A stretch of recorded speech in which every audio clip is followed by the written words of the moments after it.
नमस्कार प्रणाम। हम राघवेंद्र स्वागत बा आप सबके इन खबर के भोजपुरी चैनल पे। देश भर में रविवार के 13 राज्य के गवर्नर बदल दिहल गई न। राष्ट्रपति द्रौपदी मुर्मू द्वारा कुछ राज्यपाल का तबादला कइल गईल तो वहीं कुछ नया चेहरा के दायित्व सौंपल गईल। रविवार के ई खबर आवते ही गोरखपुर से लेकर लखनऊ तक राजनीतिक हलचल मच गई।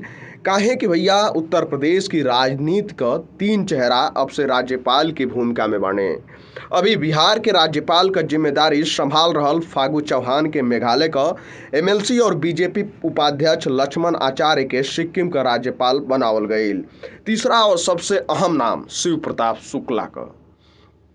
पूर्व केंद्रीय मंत्री और राज्यसभा सांसद शिव प्रताप शुक्ला के हिमाचल प्रदेश का नया राज्यपाल बनावल गईल। वहीं राजेंद्र विश्वनाथ अरलेकर की जगह इस जिम्मेदारी संभलियां। उत्तर प्रदेश की सियासत में शिव प्रताप शुक्ला का खासी अहमियत रहे।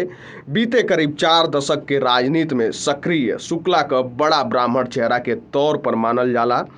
एक समय पूर्वांचल की राजनीति में क्षत्रिय बनाम ब्राह्मण के वर्चस्व का लड़ाई में भी शिव प्रताप अहम रहने।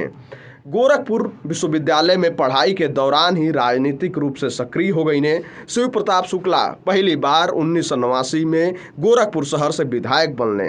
कांग्रेस प्रत्याशी के हरा के बीजेपी का झंडा बुलंद कई न। एक बाद पीछे मुड़ के राजनीतिक रूप से कभी नहीं देखना। 1989, 1991, 1993 और 1996 के चुनाव में शुक्ला लगातार विधायकी का चुनाव जीतत आई न।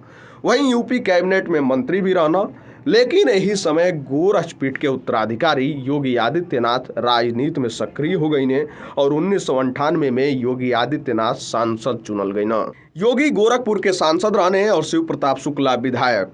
दोनों नेता के बीच अप्रत्यक्ष तौर पर सियासी टकराव शुरू हो गई। योगी द्वारा सियासी वर्चस्व कायम रखे खातिर शुक्ला के हरौले कर रणनीति पर काम शुरू कइल गई। तो वहीं सन 2002 के चुनाव में योगी शिव प्रताप के खिलाफ हिंदू महासभा के प्रत्याशी डॉक्टर राधा मोहन दास अग्रवाल के चुनाव लड़ा देना और जितवा भी देना। बस यही जैसे दोनों नेता के बीच अदावत शुरू हो गई। गोरखपुर में योगी आदित्यनाथ का राजनीतिक परचम बुलंद रहल और धीरे धीरे शिव प्रताप शुक्ला शांत हो गई न। हालांकि वो भारतीय जनता पार्टी के साथ वफादारी से लगल रहने। एक लाभ उनके 2014 के समय में मिलल जब नरेंद्र मोदी प्रधानमंत्री बनने। बाद में उनके अच्छा दिन आवल शुरू भइल। शिव प्रताप शुक्ला केंद्रीय मंत्री और राज्यसभा के सांसद भी बनना।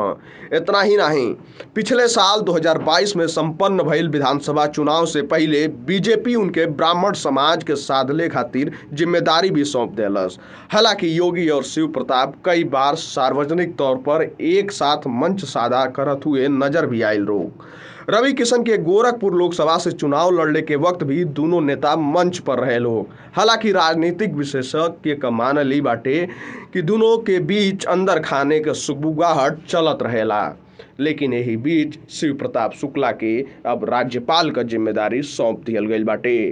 आप सबका का राय बाटे पर आप सब अपन राय कमेंट बॉक्स में जरूर बताएं। फिलहाल ये खबर में इतना ही। देश दुनिया से जुड़ल तमाम खबर देखे खातिर आप सब जुड़ल इन खबर भोजपुरी के साथ। तब तक खातिर नमस्कार।